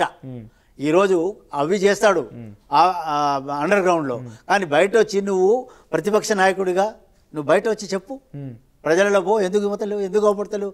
నువ్వు తప్పు చేయలేదు, నువ్వు మంచిగా చేసినావు కదా, కనీసం ప్రజలకు ఎందుకు అవపడు? నువ్వైతే ప్రభుత్వ ఫెసిలిటీస్ అయితే పొందుతున్నావు కదా యాజ్ క్యాబినెట్ మినిస్టర్. అంటే నాకు చాలా మంది చెప్పారు కేసీఆర్తో ట్రావెల్ చేసిన వాళ్ళు, కేసీఆర్ చాలా మొండోడు, అట్లా ఊరుకోమంటూ ఊరుకునేవాడు కాదు, పిల్లలు చెప్తే ఆగేవాడు కాదు, ఆయన బయటికి వస్తాడు కానీ ఏదో జరుగుతోంది అని అనుమానం వ్యక్తం చేస్తారు. మీకు అనుమానం ఎందుకు బయటకు వస్తాడు అంటారు? ఇది ఇవన్నీ బయట చెప్పడానికి ఏదో ఆయన గమ్మునుంటే ఏదో ఏం చేస్తాడండి? కేసీఆర్తో ఊదిగాలదు, పీరు లేవదండి. ఇప్పుడు లేచి ఉంటే జీరో రాదు. మొన్న పార్లమెంట్లో జీరో వచ్చినాక ఇంకేం చేస్తాడండి ఈయన? జీరో వచ్చింది కదా. అదేవిధంగా అసెంబ్లీలో పోయింది, కొట్టుకుపోయింది కదా. జీరో వచ్చినాక అయినా 8 కాన్స్టిట్యూన్సీలో డిపాజిట్ రాలేదు. ఇక అది ఇంకా అంతకన్నా ఇంకేం కావాలంటున్నాను నేను. సో నేను ఒకటే ఛాలెంజ్ ఇస్తున్నా, మిస్టర్ కేసీఆర్, నువ్వు నిజంగా నా ముందు ఒక 5 నిమిషాలు కూర్చోయ్యా చాలు. నువ్వు సవాల్ నేను ఆఫ్టర్ ఒక లంబడ లీడర్, నేను ఎమర్జ్ అయినా, నేను కూడా ఆల్ ఇండియా లీడర్నే. నన్ను ఒకసారి నువ్వు మన ఇద్దరం ఆర్గ్యూ చేద్దాం. నేను రాజకీయాల నుంచి వెళ్ళిపోతాను. సవాల్ చేస్తున్నారు. ఎస్, డైరెక్ట్ సవాలు. నేను రాజకీయాల్లో ఉండను, 50 ఏళ్ళు నేను పాడు చేసుకుని అనుకుంటా. మీ సవాల్ ఏంటిది? సవాల్ ఏం లేదు, నన్ను ఎదురుగా నేను చెప్పే ఛార్జీలో దానికి సమాధానం చెప్పు చాలు. ఎవరు? కేసీఆర్. ఎస్, కేసీఆర్ సమయం. కేసీఆర్ సమయం ఎక్కడంటే అక్కడ. ఆయన ఫామ్ హౌస్ కంటే ఫామ్ హౌస్, ఆయన తెలంగాణ భవన్లో కూడా మా హిస్సా ఉంది. మేమంతా దాంట్లో కాంట్రిబ్యూటర్సే, మా కష్టం ఉంది అందులో. ఆ తెలంగాణ భవన్లో అంటే తెలంగాణ భవన్. నేను ఒకటి అడుగుతున్నాను, నిజంగా నువ్వు తప్పు చేయని వాడవైతే, నిజంగా నువ్వు కరప్షన్ చేయని వాడవైతే, నేను ఆ రోజులో నువ్వు ముఖ్యమంత్రి కాకముందు ఏదైతే చెప్పినో అదే జరిగింది కాబట్టి నేను దాని మీద స్టాండ్ అయి ఉన్నా. సేమ్ థింగ్ నేను స్టాండ్ అయి ఉంటా దాని మీద. నన్ను కాళేశ్వరం కమిషన్ విచారణ ఏడు దాకా వచ్చింది. కాళేశ్వరం మనం చూస్తున్నాం కదా, జ్యుడిషియల్ కమిషన్ వేసినారు, అన్నీ జరుగుతున్నాయి, అన్నీ జరుగుతాయి తప్పకుండా. Timely everything will be sorted out and take in the action. అదే అందుకని ఈ సందర్భంగా నేను ఈ ప్రభుత్వాన్ని, తెలంగాణ మరి ఇందిరమ్మ రాజ్యము ప్రజా పరిపాలన, నేను ఈ ప్రభుత్వాన్ని, రేవంత్ రెడ్డి గారిని రిక్వెస్ట్ చేస్తున్నా, కేసీఆర్ అనేవాడికి ఎలాంటి మోకా ఇవ్వకూడదు. వెంటనే చర్యలు ఇమీడియట్గా. ఒకటే కాదు, ఈ 55 crores is only peanut. 55 lakhs crores. 55 lakh crores అంటే భూములు. ఎన్ని భూములు అండి? లక్షల ఎకరాల భూములు ఎక్కడ పోయినాయి? 7 లక్షల కోట్లేమో అప్పు చూపిస్తున్నాడు. ఆ భూములు ఎక్కడ పోయినాయి? ఈ డబ్బు ఎక్కడ పోయింది? అది కాకుండా ఎస్సీ ఎస్టీలకు వచ్చినటువంటి స్పెషల్ నిధులు, కేంద్రం నుంచి వచ్చే నిధులు అన్నీ డైవర్ట్ చేసినాడు. ఏ ఒక్క కార్యక్రమానికి పెట్టలే, ఒక హాస్టల్లో సరి చేయలే. ఈ కన్వెన్స్ బాత్రూమ్స్ కానీ, తర్వాత ఎలక్ట్రిసిటీ కానీ, పర్మనెంట్ బిల్డింగ్స్ కానీ కూడా చేయలే. సో ఇట్లా ఎంత తెలంగాణను ఆగం చేసేసినాడు అన్ని రకాలుగా. సో దీని మీద నేను అందుకనే రేవంత్ రెడ్డి గారికి భయపడవలసిన అవసరం లేదు. రేవంత్ రెడ్డి గారికి, వారి టీంకి, తెలంగాణ ప్రజలు వాళ్ళని తెచ్చుకున్నారు, కేసీఆర్ను కట్టడి చేసినారు. అయితే ఈయన మీద యాక్షన్ తీసుకోవాలని అంటున్నారు. ఐ టు అగ్రి, నేను కూడా అంటున్నా యాక్షన్. అయితే ఇప్పుడు వీళ్ళు పోయి కోర్టులలో పోయి తీసుకొస్తారు, మరి కోర్టులు కూడా ఆలోచించాలని నేను రిక్వెస్ట్ చేస్తాను. ఇంకొక విషయం, మొన్న మధ్య బడ్జెట్ ప్రవేశపెట్టినప్పుడు, మొదటి బడ్జెట్ కాంగ్రెస్ పార్టీ ప్రభుత్వం వచ్చిన తర్వాత బడ్జెట్ పదులు వినడానికి వచ్చినటువంటి కేసీఆర్ కూర్చుని తర్వాత బయటకు వచ్చి చీల్చి చెండాడతా అని అన్నాడు. చీల్చి చెండాడతాడా? అసలు వచ్చి బయట ముఖం చూపించామంటే చూపించే గతి లేదు, ఇంకేం చీలిస్తాడండి. ఆయన లోపల నుండి ప్లాన్ వేస్తున్నాడేమో, సిద్ధంగా ఉంది కాంగ్రెస్ పార్టీ. ఇదంతా ఆ విధంగా ప్రచారం తీసుకొస్తాడండి ఆయన ఏదో చేస్తాడు, ఆయన ఊరుకో ఉండడు. ఈయన ఏం ఊరుకో ఉండి ఏం చేస్తాడు? చేయాలి కదా, ఎలక్షన్లో చేయవలసి ఉండే. నిజంగానే కేసీఆర్ టచ్ చేసి అరెస్ట్ చేసే దమ్ము కాంగ్రెస్ పార్టీ దగ్గర ఉందా? టచ్ చేసేదేమండి, ఎప్పుడైతే అది ప్రూవ్ అవుతుందో దాని మీద చేసేస్తారు, తప్పకుండా చేస్తారు. కేటీఆర్ అరెస్ట్ అనగానే మొత్తం రాష్ట్ర వ్యాప్తంగా ఇప్పటికే షెడ్యూల్ వేసుకొని ఎక్కడెక్కడ ఏ నిరసన తెలపాలని ఒక ఆలోచన బీఆర్ఎస్ పార్టీ చేస్తాం నాయకులు చెప్తున్నారు. ఇంకొక విషయం, రాత్రి అంతా ఆయన అరెస్ట్ చేద్దామని సవాల్ చేసి ఆయన ఇంటి ముందు కొన్ని వేల మంది జనం ఉన్నారు. కేటీఆర్ అరెస్ట్ అంటేనే ఇంత చర్చ జరుగుతుంది, కేసీఆర్ అరెస్ట్ అంటే ఇంకెంత? ఏమీ కాదు, ప్రజలంతా పిచ్చోళ్ళు కాదు, తెలంగాణ ప్రజలు విజ్ఞులు. తెలంగాణ ప్రజలు విజ్ఞులు కాకుంటే మొదటి అసెంబ్లీలో ఓడించి పార్లమెంట్లో 0 ఇవ్వరు. తెలంగాణ ప్రజలు విజ్ఞులు, తప్పకుండా ఇటువంటి ఈయన చేసినటువంటి కార్యక్రమాలని వాళ్ళకి తెలుసు. డెఫినెట్లీ ఇతని మీద నిఘా పెట్టినారు. ఇతను తిరిగి ఏమి చేయలేడనేది కూడా ప్రజల్లో వచ్చేసింది. ఈ ప్రభుత్వము ఇంకా స్పీడప్ చేసి చర్యలు తీసుకోవాలా. రైట్, ఇంకొక విషయం, ఇందాక మీరు పదే మాట్లాడుతూ నేను సోషల్ మీడియా మాధ్యమాల్లో చూసినా, మీరు చెప్తేనే చూసినా అని అంటున్నారు. నేను అట్లనే సోషల్ మీడియా మాధ్యమాల్లో, లేకుంటే అది బీఆర్ఎస్ ప్రొవోకేటెడా, బీఆర్ఎస్ పార్టీయే, ఇంకోది పక్కన పెడితే, హైడ్రా విషయంలో కానీ, రైతు రుణమాఫీకి సంబంధించిన విషయంలో కానీ, లేకుంటే రైతు బంధు పథకం విషయంలో కానీ, లగచర్ల కానీ, ఫుడ్ పాయిజన్లు కానీ, ఎక్కడ చూసినా మీరు ఆ రోజు తెలంగాణ భవన్ మీద ఏ రకంగా అయితే దుమ్మెత్తిపోసిరో ఆ రకంగానే తెలంగాణ రాష్ట్ర ప్రజానికి కూడా కాంగ్రెస్ పార్టీ మీద దుమ్మెత్తిపోస్తున్నారు. ప్రతికూల వాతావరణం అయితే ఉన్నది, మీరు ఆశించదగ్గ ఫలితాలు అయితే ఏం లేవు. అయితే ఆ ప్రతికూల వాతావరణం కాంగ్రెస్ పార్టీకి ఉన్నటువంటి అపోజిషన్ అంతా కూడా కేసీఆర్కి బెనిఫిట్ అవుతుందా? ఏ మాత్రం కేసీఆర్కి బెనిఫిట్ కాదు. కేసీఆర్ పొగుడుతున్నారు వాళ్ళు, కేసీఆర్ వాళ్ళు ప్రచారం చేయించినంత ఏమీ లేదండి. ప్రభుత్వం అంటే ఈ ప్రచారం కేసీఆర్ చేస్తున్నాడు. ప్రచారం వాళ్ళదే ఇదంతా, వాళ్ళు గోబల్స్ ప్రచారం అని చెప్పినా కదా. కేసీఆర్ చేయనటువంటి పని ఏది లేదు, అన్ని చేస్తాడు ఆయన. కరప్షన్తో సహా, ఈ దుష్ప్రచారంతో సహా, గోబల్ ప్రచారం కూడా కేసీఆర్ చేయిస్తాడు ఇదంతా. ఎందుకు అంటే ఇతని దగ్గర డబ్బులు ఉన్నాయి, ఖచ్చితంగా మరి అవినీతితో సంబంధించిన డబ్బు ఉంది కాబట్టి. వాళ్ళు చెప్పినంత ఏదో దుమ్మెత్తి పోస్తున్నారు కాంగ్రెస్ ఆఫీస్ లేదు. Now it is calm and క్వైట్గా నడుస్తుంది. కరప్షన్కు ఆస్కారం లేకుండా ప్రతి ఒక్క మంత్రి కానీ ఎమ్మెల్యేలు కానీ చాలా చక్కగా పనిచేస్తున్నారు. నేను ఏమంటున్నా, ఈ యాంటీ మొత్తం పాజిటివ్ ఉంది. గతంలో అసెంబ్లీ ఎలక్షన్ మాదిరిగా ఉన్నదని చెప్పలేను నేను. అసెంబ్లీ ఎలక్షన్స్ తర్వాత ఏడాది పాలన పూర్తయినాక యాంటీ వచ్చింది. ఈ యాంటీ కాస్త బీఆర్ఎస్ పార్టీకి పాజిటివ్ అవుతున్నదా? ఇప్పుడు 1 ఇయర్లో ఒకసారేమో లోక్సభ ఎలక్షన్స్ వచ్చినాయి, 3 నెలలు అండ్ల పోయినాయి. తర్వాత వచ్చి రాగానే 2-3 నెలలు సదరడంలోనే సెట్ చేయడంలోనే 5-6 నెలలు అట్లే పోయాయి. ఈ 5-6 నెలల్లో చేసినదే ఈ కార్యక్రమం. ఇప్పటికే వీళ్ళు గగ్గోలెత్తున్నారు. అంటే ఈ ప్రభుత్వం మీద బ్లేమ్ చేస్తే మేము చేసిన తప్పుల్ని డైవర్ట్ చేయవచ్చు, ప్రజల యొక్క మూమెంట్ను డైవర్ట్ చేయవచ్చు అనే ఉద్దేశంతో వీళ్ళు క్రియేట్ చేస్తున్నటువంటి గొడవలు తప్ప యాక్చువల్గా అటువంటిది ఏం లేదు. ఫీల్డ్లో చాలా బాగుంది. మళ్ళీ సంక్రాంతి తర్వాత మీరు చూడండి, చాలా బ్రహ్మాండంగా ప్రజలలో వచ్చే మంచి మెలకు వచ్చింది, చైతన్యం వచ్చింది. ఇందిరమ్మ ఇళ్ళు స్టార్ట్ కాబోతున్న 20 లక్షల ఇళ్ళు స్టార్ట్ కావడానికి మరి ప్రొవిజన్ పెట్టేసినారు. ఈరోజు 200 యూనిట్స్ ఎలక్ట్రిసిటీ ఫ్రీగా, ఫ్రీ బస్సులు మహిళలకి, అదే రకంగా 500 రూపీస్ గ్యాస్. ఈ విధంగా కార్యక్రమాలు 2 లక్షల రూపాయలు ఎట్ ఏ టైం రుణమాఫీ చేసినారండి. ఇదే కేసీఆర్ ఉన్నప్పుడు 1 లక్ష రుణమాఫీ చేయడానికి 4 సార్లు 4 విడతలు ఇస్తే అది మిత్తిలోకి వెళ్ళిపోయింది. సో ఇప్పుడు చెప్పండి, ఫైనల్గా మనం అరెస్ట్ల గురించి వద్దాం. ఇక కేటీఆర్ ఫార్ములా ఈరా సంబంధించిన అంశం మీరు మొత్తం చూసే ఉంటారు. ఎప్పుడు ఏం జరిగింది, ఎట్లా జరిగింది, 55 కోట్లు అనేది. ఇక్కడ చాలా క్లియర్గా ఆ 55 కోట్ల విషయం మనం లోతుగా పరిశీలిస్తే అది డైరెక్ట్గా అయితే ఆయన ఇంట్లోకి అయితే పోలేదు, ఒక సంబంధిత సంస్థగా చెల్లించారు. అది ఒక పెద్ద స్కామ్గా వివరించి కావాలనే కుట్ర పనుతోంది అరెస్ట్ చేసేందుకు కానీ పదే చెప్తున్నాడు ఆయన. మీరు ఈ అరెస్టు సబబు అనుకుంటున్నారా? ఒక అరెస్ట్ అయితే ఏం జరగబోతోంది? ఇప్పుడు కేసు కోర్టులో ఉంది, కోర్టులో నడుస్తుంది. ప్రిజుడిస్ కాకుండా మనం కూడా దాని మీద ఎక్కువ ఇది కాకుండా తప్పు జరిగింది, డెఫినెట్లీ ఆయనకు శిక్ష పడుతుంది, అది కోర్టు చూసుకుంటుంది. రెండవది ఇదే రకంగా మనం ఔటర్ రింగ్ రోడ్ విషయంలో ఎంత పెద్ద స్కామ్ అది. 30 ఏళ్లకు లీజుకి ఇచ్చినారు. ఎన్ని వందల కోట్లు, 2 లక్షల కోట్లు వచ్చే ఇన్కమ్ని 30,000 కోట్లకే 7,000 కోట్లకి ఇచ్చేసినారు, తెగనమ్మినారు. దాని మీద కూడా ఇప్పుడు ఎంక్వైరీ జరిగింది, అది కూడా తేలింది ఏది లేదు. ఎస్, సిట్ మన అసెంబ్లీలో అనౌన్స్ చేసినారు. సో ఇవన్నీ ఒక కొలిక్కి వచ్చిన తర్వాత డెఫినెట్లీ ఇప్పటికైనా కేసీఆర్ సుధరాయించుకోవాలి. నేను అడ్వైజ్ చేస్తున్నా ఆయన మంచికి. ఆయన జైలుకు వాళ్ళు పోక తప్పదు. వాళ్ళు కనీసం చేసిన తప్పులకి అది తప్పదు, అంతే. వాళ్ళు చేశారు తప్పు, అది జరుగుతుంది, అది ప్రూవ్ అవుతుంది. ఆ time law will take its own course. కానీ అప్పటి వరకైనా చేసిన తప్పును తను కనీసం తెలుసుకోండి మీరు, కనీసం మీ ఆత్మశుద్ధి చేసుకోండి. మీకు జరగవలసిన శిక్ష జరుగుతుంది, అది చేసుకుంటే కనీసం ప్రజలైనా అట్లీస్ట్ మిమ్మల్ని ఏదో అని చెప్పేసి కౌంట్ చేస్తారు తప్ప మీరు ఇది చేస్తే మాత్రం మిమ్మల్ని ప్రజలు క్షమించరు.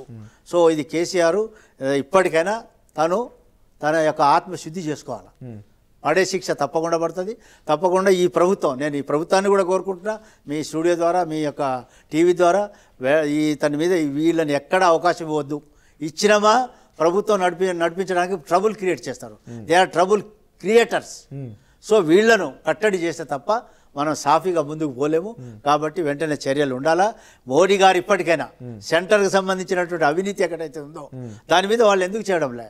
55,000 కోట్లకు ఈడీ వేసినారు కదా, మిగతా ఆయన చెప్పిండు కదా, ఉచ్చు బిగిస్తుంది, సికంజా కసరహా అని చెప్పినావు కదా. మరి అవన్నీ ఆ సికంజా ఎక్కడ పోయింది మోడీ గారు అని అడుగుతున్నాను. ఆ ఉచ్చు ఎక్కడ పోయింది? నేను దానికి జవాబు మోడీ గారిని అడుగుతున్నాను. మన అసెంబ్లీ సెషన్లో ఉన్నది 38 మంది ఎమ్మెల్యేలు అయితే వాళ్ళు కాస్త 10 మంది ఇటు మారిపోయారు. 28 మంది ఎమ్మెల్యేలు ఉంటే 28 మంది బీఆర్ఎస్ పార్టీ ఎమ్మెల్యేలు ఒక్కొక్క కేసీఆర్ అవతారం ఎత్తి మొత్తం అసెంబ్లీ మొత్తం అట్టుడికేటట్టుగా చేశారని చెప్పి బీఆర్ఎస్ పార్టీ చెప్తోంది. ఒక రకంగా చూస్తే అదే ఉన్నది, వారు వన్ సైడ్ గా వాళ్ళు మాట్లాడడం అంతా కనిపించినట్టు కనబడుతుంది. ఒక నిమిషం చెప్తున్నా. ఇక్కడ ఒకరోజు ఫార్మర్ల రైతుల లెక్క కండువాలు వేసుకొని వచ్చారు, ఒక రోజు ఆటో డ్రైవర్లు అయిపోయారు, ఇంకో రోజు ఇంకో అవతారం ఎత్తారు, ఇంకో రోజు ఇంకో అవతారం ఎత్తి 4-5 రోజులు మొత్తం రోజుకు అవతారం ఎత్తి లోపలికి వచ్చారు. వాళ్ళు అడిగే క్వశ్చన్స్కి ప్రభుత్వం కూడా అంత సంతృప్తిగా ఆన్సర్ చేయలేదేమని ప్రజలు ఒక ఇంటెన్షన్ ఉన్నది. ఈ అవతారాలు ఎత్తి పోరాడే విధానంలో ఎట్లా చేస్తారు మీరు? మన తోపులాడ కూడా చూస్తుంటారు, హరీష్ రావు గారు డైరెక్ట్ వెల్లోకి దోసుకొచ్చి స్పీకర్ మీద పేపర్లు వేసడం అని చూస్తుంటారు. ఏమనిపించింది చూస్తుంటే మీకు? వాళ్ళు అన్నీ చేస్తారండి. మొత్తం పెట్రోల్ పోసుకొని అగిపెట్ట దొరకనటువంటి వాడు వేషాలు ఇవన్నీ. అగిపెట్ట దొరకలేదు కదా, ఆయన అగిపెట్ట దొరకనందువల్ల ఎంతమంది ప్రాణత్యాగాలు చేసినారు. సో ఈ పగటి వేషాలు వేయడంలో నెంబర్ 1 అదే చూపించినారు. మొన్న వెళ్ళో చూడండి మీరు, మొన్న చూసుకున్న రోజు 4-5 తప్ప ఎవరు లేరు అక్కడ. ఆ 4-5 పట్టుకొని పోతున్నాడు మన హరీష్ రావు. మిగతా 20 మంది ఎక్కడ పోయినారు? ఎవరు అవపడలేదు అక్కడ. ఇప్పుడు చూడండి మీరు. సో దిస్ ఈజ్ వాళ్ళు కావాలని ఏదో కన్ఫ్యూజన్ క్రియేట్ చేయడానికి చేసే ప్రయత్నం తప్ప వాళ్ళతో అయ్యేదేం లేదు. తప్పకుండా ఈ ప్రభుత్వం ఇమ్మీడియట్గా దీన్ని వీళ్ళు ఎంబడి పడాలా, వీళ్ళని హంట్ చేయాలంటున్నాను నేను. వీళ్ళని వేటాడాలా, వీళ్ళు చేసిన తప్పుల్ని వెంటాడి వీళ్ళకి ఎక్కడ వీళ్ళ ప్లేస్ ఏంటిదో చూపించాలి. ఎందుకు అంటే నేనండి అప్కమింగ్ ట్రైబల్ ఒక లీడర్గా నేను ఎమర్జ్ అయినా నన్ను నా రాజకీయ జీవితం నాశనం అయిపోయింది. లేదు ఇప్పుడు నో పొలిటికల్ లైఫ్ నాట్ వ్యక్తిగతం. నేనే కాదు, ఆలే నరేంద్ర ఆయన పార్టీ తెలంగాణ గురించి పార్టీ పెట్టినాడు కదా, ఆయన ఏం చేసినాడు? జిట్టా బాలకృష్ణారెడ్డి కూడా పార్టీ పెట్టినాడు కదా, ఆయన ఏం చేసినాడు? నన్ను ఏం చేసినాడు? ఇట్లా ఎంతమంది పేర్లు చెప్పాలా? ఒక 2 డజన్ల మంది ఉన్నారండి. వీళ్ళందరి జీవితాలతో ఆటలాడినాడు. అంటే ఇదంటేనేమో ఆయన ఇంత గొప్పోడా అని అంటారు. గొప్పోడు కాదు, నీచుడు. Is a not a political leader, is a destroyer. వచ్చిన తెలంగాణను ఆగం చేసిన మనిషి అతన్ని ఎట్లా మనం నమ్మేది? కాబట్టి ఇతని వల్ల తెలంగాణ ప్రజలు లాస్ట్గా రిక్వెస్ట్, తెలంగాణ ప్రజలు అలర్ట్గా ఉండాలా. ఇటువంటి వాడికి మళ్ళీ ఎటువంటి అవకాశం ఇవ్వకుండా, వచ్చిన అవకాశాన్ని ఎప్పుడు దొరికితే అప్పుడు ప్రతిపక్షంగా బీఆర్ఎస్ పార్టీ సోషల్ మీడియా కానీ, కేటీఆర్ కానీ, హరీష్ రావు ఇక కేసీఆర్ బయటకు వస్తలేడు. మీరు మీ ఇంటర్నల్ మీకున్న సోర్స్ ఏందో ఆయన ఏదో ప్లాన్ చేస్తున్నారని చెప్పి ఒకరు అంటున్నారు, లేదు ఏం లేదు అంతా మీరు అంటున్నారు. సరే అది పక్కన పెడితే ఈ ముగ్గురు హరీష్ రావు, ఈ మధ్య వచ్చిన కవిత, కేటీఆర్ వచ్చిన అవకాశం ప్రతిదాన్ని సద్వినియోగం చేసుకుంటున్నారు. ఈ మధ్య కాలంలో ఒకటి సినిమా రిలీజ్ అయింది. ఆ సినిమా ప్రీమియర్ షోలో తొక్కిసినట్టు జరిగింది. ఒక మహిళ మరణించింది, ఒక బాబు ఇంకా కూడా హాస్పిటల్లో చికిత్స పొందుతున్నాడు. తర్వాత అల్లు అర్జున్ అనే వ్యక్తిని జైలు అని జరిగింది. అల్లు అర్జున్ అనే వ్యక్తి అరెస్ట్ విషయంలో మీ ప్రభుత్వానికి పాజిటివ్ అయిందా, నెగిటివ్ అయిందా? ప్రతిపక్షం ప్రచారం చేస్తున్న దుష్ప్రచారం మీరు అంటున్నారు. ఏం దుష్ప్రచారం చేసింది ప్రతిపక్షం? ఫస్ట్ థింగ్ ఏమో ఈ టీఆర్ఎస్ బీఆర్ఎస్ వాళ్ళు దొంగ అనేది ఒకటి నేర్చుకున్నారండి. దొంగ.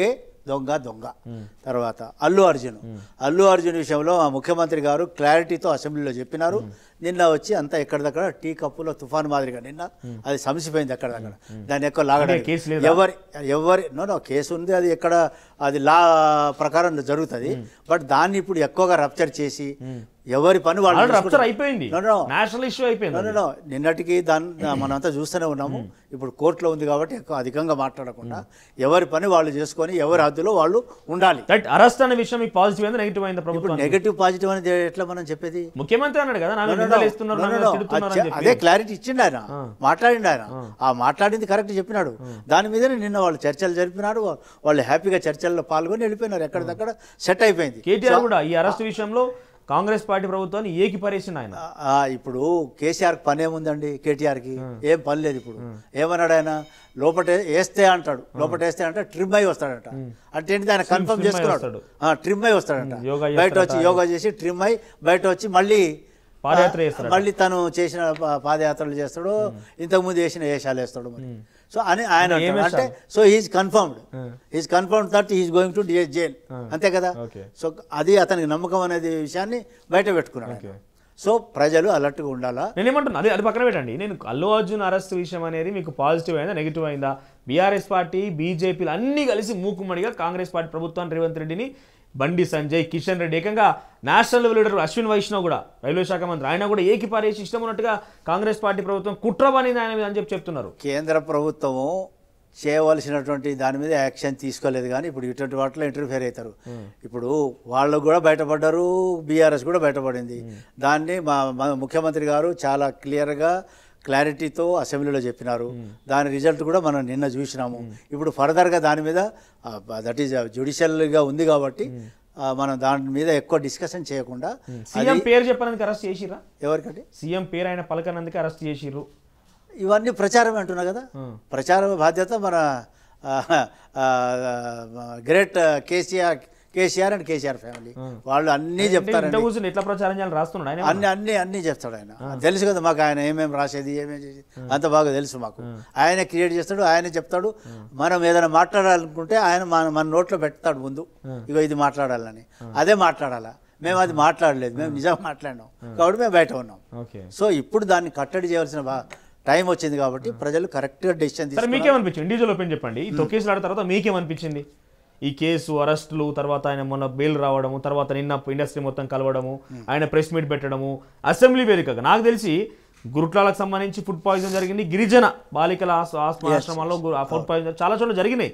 దీని గురించి నాకు ఇంతసేపు డిస్కషన్ ఎక్కడ కాలే. కానీ ఒక ముఖ్యమంత్రి స్థాయి వ్యక్తి ఒక ప్రైవేట్ సంబంధించిన అంశం మీద, ప్రభుత్వానికి సంబంధించిన అంశం కాకుండా ప్రైవేట్ అంశం మీద ఇంత పెద్ద ఎత్తున 2.5 గంటలు మీటింగ్ పెట్టి ఆయన అసెంబ్లీ సెషన్ సగం డే వాడుకున్నాడు. ఒక వ్యక్తి చనిపోయిందండి, ఇంకో వ్యక్తి ఏమో చావు బతుకుల మధ్యలో ఉన్నాడు. సో అది దాని మీద రియాక్షన్ అయ్యి దాని మీద మాట్లాడి తన పని తాను చేసుకుంటూ పోతున్నప్పుడు ముఖ్యమంత్రి రియాక్ట్ కావాల్సిన అవసరం ఏమొచ్చింది దాని మీద? ముఖ్యమంత్రి చెప్పాలి కదా, చెప్పిండు కదా, క్లారిటీ ఇచ్చి చెప్పినాడు కదా ఏం జరిగింది, what happened, why it has happened, దానికి ఏం చేయాలనేది ఆలోచన చెప్పినారు వాళ్ళు. చెప్పిన తర్వాత ఈ డెవలప్మెంట్ జరిగింది. సో ఇప్పుడు సమస్య ఎక్కడిదక్కడ సమస్య పోయింది, కోర్టులో ఉందేమో, లెట్ ఇట్ బి. నిన్న మాట్లాడి మనందరికి తెలిసిందే కదా, అంత ప్రెస్లో కూడా వచ్చింది, మరి అంతా చూసినాము, అంత క్లారిటీతో ఉంది, ఏం ప్రాబ్లం లేదు. రైట్, బయటకు వచ్చి వరల్డ్ క్యాపిటల్ ఆఫ్ ఎంటర్టైన్మెంట్ కావాలని కోరుకుంటున్నామని చెప్పి పెద్ద ఛాలెంజ్ ఇచ్చిండు మాకు రేవంత్ రెడ్డి అని అంటున్నారు వాళ్ళు. ఒకవైపు రైతు రుణమాఫీ గురించి ఇబ్బంది పడుతున్నారు, ఇంకా కూడా కొన్ని ప్రాంతాలు నిన్న ఏకంగా ప్రభుత్వం ఒక నివేదిక విడుదల చేసింది. దాంట్లో 45,000 ఇండ్లు పెంకుటిళ్లతో ఉన్నాయంట, 35,000 ఇల్లు టర్పలిన్లు కప్పుకుంటే కవర్లు కప్పుకొని ఉన్నాయి, ఒక 12,000 ఇల్లు గుడిసెలతో ఉన్నాయి, ఇంకో 10,000 ఇల్లు మిద్దెలతో మట్టి మిద్దెలతో ఉన్నాయి. ఈ అన్ని తెలంగాణ రాష్ట్రంలో ఇన్ని సమస్యలు ఉన్నాయి. ఇంకా కూడా కొన్ని ప్రాంతాల్లో ఉద్యోగం లేక ఏదో రకంగా ఇబ్బంది పడిపోయి తాగుడికి బానిసలు అయిపోయిన సందర్భం కొనసాగుతున్న నేపథ్యంలో 2.5 గంటల సినిమా వాళ్ళతో మీటింగ్ పెట్టి బయటకు వచ్చి వరల్డ్ క్యాపిటల్ ఆఫ్ ఎంటర్టైన్మెంట్ అంటే ఒకవైపు ఏమో నీకు ఇంట్లో ఒక రకంగా తెలంగాణ సామెత చెప్పాలని ఇంట్లేమో బోలు కొట్లాడుతున్నాయి, బయటకు వచ్చిన దానికి అని చెప్తే ఎట్లా నమ్ముతారు తెలంగాణ ప్రజలు? కానీ ఇవన్నీ ఈ విధంగా ఎక్కడిదక్కడ వదిలేసేసి పరిస్థితులు దాన్ని అడ్డగోలుగా వదిలేసిపోయినట్టు దాన్ని ఇప్పుడు సెటరేట్ చేస్తున్నాము. ఇక్కడ అనువైనటువంటి వాతావరణం ఉంది, ఇది ఇంటర్నేషనల్ సిటీగా మార్చడానికి. ఆ వాతావరణాన్ని మనం ఉపయోగించుకుందాం, మనం ప్రయత్నం చేస్తామంటున్నారు. దాంట్లో భాగమే మూసి వల్ల ఎంత ప్రాబ్లమ్స్ ఎన్ని ఉన్నాయి. అయితే అక్కడ పేదవాళ్ళకి ఎఫెక్ట్ జరగకుండా దాన్ని సెటరేట్ చేసి పేదవాళ్ళకి అవకాశం వాళ్ళకి సెటిల్ చేసేసి ఆ కార్యక్రమాలు చేస్తామని చెప్పినారు కదా. సో ఆ విధంగా ఇక్కడ ఉన్నటువంటి వాతావరణాన్ని బట్టి ఇంటర్నేషనల్ సిటీగా మార్చడానికి దీన్ని మనం మంచి ఎంటర్టైన్మెంట్ కానివ్వండి, ఇంకా ఇతరత్ర కూడా డెవలప్మెంట్ కానివ్వండి చేయాలనే ఒక ఉద్దేశంతో ప్రభుత్వం క్లారిటీతో మాట్లాడి చెప్పిన విషయం అన్నమాట. ఇంకొక విషయం చాలా చివరిగా అయిన తర్వాత మనం కంక్లూడ్ చేద్దాం దీనిక. కొండారెడ్డిపల్లిలో మాజీ సర్పంచ్ సాయిరెడ్డి అనే ఒక వ్యక్తి ముఖ్యమంత్రి పేరు, ముఖ్యమంత్రి అన్నదమ్ముల పేరు రాసి వీళ్ళ కారణంగానే చనిపోతానంటే కేసీఆర్ మీద కానీ రేవంత్ రెడ్డి మీద కానీ రేవంత్ రెడ్డి అన్నదమ్ముల మీద కేసు కాలేదు. కానీ అక్కడ రేవతి అనే సంఘటన జరిగిన నేపథ్యంలో దాని ఉదాహరణగా బీఆర్ఎస్ పార్టీ చూపించి రేవతి సంఘటన మాత్రం అల్లు అర్జున్ని బూచిగా చూపించి అల్లు అర్జున్ అరెస్ట్ చేయడం దాకా పోయింది. రేవంత్ రెడ్డి డైరెక్ట్గా పేరు రాస్తేనో పట్టించుకోలేదు. ఇక్కడ తొక్కిసాడ ఘటన గురించి ఇంత పెద్ద రాద్ధాంతం చేస్తారా? ఇప్పుడు మరి చట్టం తన పని తాను చేసుకుపోతున్నప్పుడు ముఖ్యమంత్రి అయినా కింది స్థాయిలో ఇంకొక సామాన్య కార్యకర్త అయినా ఒకటే కదా చట్టానికి. లగచర్ల నాట్ ఓన్లీ ట్రైబల్స్, అక్కడ ట్రైబల్స్ ఉన్నది. లగచర్ల కాదు చెప్పేది, కొండారెడ్డిపల్లి మాజీ సర్పంచ్ ఒక ఆయన పెద్ద మనిషి. సరే ఆ విషయం I don't have idea on that. సరే నేను చెప్తున్నా మీకు, కొండారెడ్డిపల్లి ఒక మాజీ సర్పంచ్ రేవంత్ రెడ్డి అన్నదమ్ముల పేరు రాసి మేము వీళ్ళ కారణంగా ఆత్మహత్య చేసుకుని ఇబ్బంది పెడుతున్నారని చెప్పి చనిపోయింది ఆయన. ఏం చేయాలి? చట్టం తన పని తను చేస్తుంది. అవుతుంది, కాకుండా ఎక్కడ పోతుంది? ముఖ్యమంత్రి పేరు చెప్పి కంట్రోల్ చేసిరేమో. అటువంటి పరిస్థితి లేదు. అందరికి ఒకటే, తప్పకుండా law will take its own course. ఇప్పుడు లగచర్ల కూడా నేను చెప్పినా కదా, రైతులకు బేడీలు వేయడం కాదండి, ట్రైబల్సే కాదు అక్కడ ఉన్నది. అక్కడ 4 గ్రామాలు 2 తాండాలు అనుకుంటా. ఆ వాళ్ళ అందరిది భూమి 1300 ఎకర్స్. దాంట్లో ట్రైబల్స్కి ఉన్నది ఒక 400 ఎకర్స్. ఓన్లీ ట్రైబల్స్ పట్టుకొని ఏదో ట్రైబల్ని హరాజ్ చేసానని చెప్పేసి వీళ్ళు ఆఫీసర్ను, ఒక ఐఏఎస్ ఆఫీసర్ను మరి మర్డర్ చేసే పరిస్థితి వచ్చింది అక్కడ. దాని మీద అది ఎవరు చేయించినారు ఆ ప్రూఫ్ కూడా వచ్చింది. అది అక్కడ ఉన్నటువంటి ఎమ్మెల్యే గారు ఒకరు, ఇక్కడ నుంచి ఎవరు పోయినారో సురేష్ ఎవరో అతని ద్వారా ఇదంతా బయట వచ్చింది కదా. అది కూడా ఇంకా నడుస్తూనే ఉంది. సో అది కూడా క్లారిటీతో వస్తుంది. సో దీనికి అన్నిటికీ వెనక ఉన్నది చేయించుతున్నది ఈ టీఆర్ఎస్ బీఆర్ఎస్ పార్టీ వాళ్ళు అనేది మనం అర్థం చేసుకోవాలనేది ఈ సందర్భంగా తెలియజేస్తాం. రైట్, ఫైనల్గా ఏం చెప్తారు మీరు? కాళేశ్వరం కమిషను, ఫోన్ ట్యాపింగ్, ఈ ఫార్ములా రేసు, ధరణి, అమోయ్ కుమార్ భూదాన్ భూములు ఇవన్నీ ఉన్నాయి. కనీసం ఇంతవరకు కేసీఆర్ని ఒక హాయ్ బాయ్ కూడా చెప్పాలి పోలీసులు పోయి. మీరేమో డైరెక్ట్ పాస్పోర్ట్ సీజ్ దాకా పోయారు. ఇది అత్యాశ అనుకోవాలన్నా? ఫైనల్ ఏం కన్క్లూడ్ చేస్తారు? మెయిన్గా పాస్పోర్ట్ అనేది మాధ్యమాల్లో చూసి నేను చెప్పిన నిజంగా కూడా కరెక్టే. అది అటువంటి జరగవచ్చు. మనం కీడెంచి మేలెంచాలా. కేసీఆర్ ఏదైనా చేయగలుగుతాడు, ఎందుకంటే తిమ్మిని బమ్మిని తిమ్మి చేస్తాడు. సో అటువంటి వ్యక్తి కాబట్టి పాస్పోర్ట్ సీజ్ చేయమని చెప్పినాను. ఒకటి. రెండవది, ఇప్పుడు నేను తెలంగాణ ప్రజల్ని కోరుకునేది, ఈ ప్రభుత్వాన్ని కోరుకునేది, రాష్ట్రానికి జరిగిన నష్టం చాలా 10 ఏళ్లుగా బర్బాద్ అయిన రాష్ట్రం, దాన్ని సెట్ చేయవలసిన అవసరం ఉంది. సెట్ రైట్ చేస్తున్నారు ఈ ప్రభుత్వం. సో ఇక ముందు కూడా మనం అలర్ట్గా జాగ్రత్త ఉండి మనం ముందుకు నడవాలా, ఈ తెలంగాణ అభివృద్ధి చేసుకోవాలా. మనం అనుకున్న సామాజిక న్యాయం, మనం అనుకున్న సెల్ఫ్ రెస్పెక్ట్, మనం అనుకున్నటువంటి ఈ పరిస్థితుల్ని మనం అన్నిటిని చక్కదిద్ది. చెప్పండి ఫైనల్గా. ఇప్పుడు నేను మాకు ఇప్పుడే ఆ సమాచారం అంటే మనం జరిగే టైంలో కూడా ఓకే సుమారుగా ఒక 10ల సంఖ్యలో బీసీ సంఘాలన్నీ పెట్టుకొని కవిత ఒక మీటింగ్ పెడుతుందట.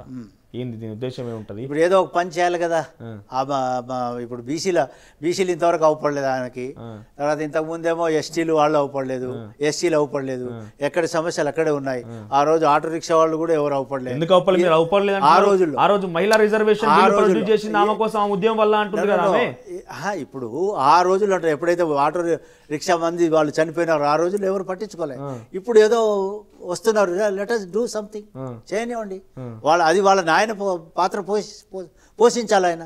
ఎందుకు why is not speaking, why is not coming out? నేను అది అడుగుతున్నా. ఇప్పుడు కవిత గారు, కేటీఆర్ గారు, హరీష్ రావు గారు చేస్తున్నారు నిజమే, కానీ what about his father? Opposition leader ఏం చేస్తున్నాడు? ఇది ఆయన డ్యూటీ, ఆయన బాధ్యత. కేబినెట్ మంత్రి హోదాలో ఈ రోజు కూడా స్టేట్ ఎక్స్చెక్కర్ నష్టం అవుతుంది.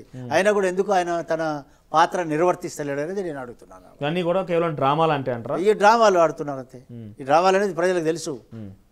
సరే, మీలాంటి వాళ్ళు డ్రామాలు ఆరోపించవచ్చు, కానీ రేపటి రోజున వాళ్ళు ఒక అస్త్రంగా మార్చుకునే అవకాశం ఉంటుంది. కొంత మీలాంటి వాళ్ళు కూడా అలర్ట్ కావాల్సిన అవసరం. ఎందుకంటే పదే కేవలం ప్రతిదానికి కేసీఆర్ బూచే చూపించకుండా తెలంగాణ సమాజంలో మీరు ఒక వంతుగా కీలక పాత్ర పోషించే ఉద్యమంలో కూడా కాబట్టి ఇప్పుడు అదే తెలంగాణ సమాజం దగ్గరికి సమస్యలు తెలుసుకొని అని ఇప్పుడు అవకాశం వచ్చింది. మళ్ళీ మీకు తెలంగాణ కేసీఆర్ చేసినటువంటి ఆ తప్పులని తీర్చిదే అవకాశం మీకు వస్తే తీర్చిద్దాలే, కానీ పదే కేసీఆర్ తప్పులను చూపించవద్దు కదా. ఇప్పుడు ప్రతిదీ కేసీఆర్ అని కాదు, ప్రతిదీ కేసీఆర్ చేసింది కాబట్టి ప్రతిదీ మాట్లాడవలసి వచ్చింది. ఇప్పుడు తన పిల్లల్ని తప్పు చేసినా జైల్లో వేస్తానన్నాడు ఆయన. కనుక అప్పుడే స్ట్రిక్ట్గా ఉంటే వీళ్ళు ఇరుకపోయేవాళ్ళు కదా, ఇరుకపోయినారు కదా. ఇరుకపోలేదని ఎట్లా అంటారు? ఇరుకపోకుండా ఎందుకు కోర్టులో పోయి స్టేలు తీసుకుంటున్నారు? సో ఇది కేసీఆర్ తప్పు కాబట్టి, అన్ని కేసీఆర్ చేసింది కాబట్టి కేసీఆర్ అనాల్సి వస్తుంది. ఇప్పటికీ ఆయన ప్రముఖ పాత్రలో ఉన్నాడు, అది పోషిస్తలేడు. సో దాని గురించి అని కనీసం ఇప్పుడైనా తన పాత్ర తను పోషించాలా. తనకు జరిగే శిక్ష జరుగుతుంది, తన చేసిన తప్పులకి శిక్ష అనుభవించక తప్పదు. బట్ కైండ్లీ దీని మీద ఆలోచించాలని చెప్పేసి నేను రిక్వెస్ట్ చేస్తున్నా. రైట్, మొత్తం మీద ఇది కేసీఆర్, కేటీఆర్, హరీష్ రావు, కవిత ప్రతి దాంట్లో కూడా వీళ్ళ హస్తం ఉంది. వీళ్ళు చాలా వరకు దోచుకున్నారు. ఏకంగా బిగ్గెస్ట్ స్టేట్మెంట్ కూడా పాస్ చేశారు ఆయన. ఏమన్నారంటే విదేశాల్లో కూడా ఆస్తులు కూడా పెట్టుకున్నారు. ప్రభాకర్ రావును పంపించింది వీళ్ళు, అమెరికాకు పోయి మొత్తం సకదిద్దామని చెప్పి తర్వాత ఈయన బోధాన్ని ప్లాన్ చేసుకున్నాడు. సో రాష్ట్ర ప్రభుత్వానికి ఆయన తరఫున ఆయన కాంగ్రెస్ పార్టీలో ఉన్నాడు ఇప్పుడు ఆయన, కానీ ఆయన ఒక రిక్వెస్ట్ చేస్తుండే ఏంటంటే వీళ్ళ పాస్పోర్ట్ సీజ్ చేయడం, వాళ్ళకి ఒక అవకాశం కల్పించకండి. అవకాశం దొరికితే వాళ్ళు పారిపోదామని ప్లాన్లో ఉన్నారు. పాస్పోర్ట్ సీజ్ చేయని ఒక సంచలనమైన స్టేట్మెంట్ పాస్ చేసిండు. ఇంకా చాలా అంశాలు మాట్లాడుకున్నామని, ఇవన్నీ డ్రామాలే. ప్రతి దాంట్లో కూడా కేసీఆర్ హస్తమే ఉంది. ఇక్కడ జరిగేటువంటి ఉద్యమాల్లో, కృత్రిమ ఉద్యమాల్లో, ఈ సోషల్ మీడియా ప్రచారాల్లో అన్ని పాత్రధారి సూత్రధారి కేసీఆర్ అంటూ కేసీఆర్ గురించి చాలా ఆవేశ ఆగ్రహాలతో గురైండు రవీంద్ర నాయక్. చూద్దాం మరి ఏం జరుగుతుంది, రాష్ట్ర ప్రభుత్వం నిర్ణయం తీసుకుంటుంది అన్నది. ఇది రోజు స్పెషల్ ఇంటర్వ్యూ చూస్తున్నాను తొలి వెలుగు. Thank you. అసలైన తొలి వెలుగు. ఫాలో వాట్సాప్ @తొలి వెలుగు official.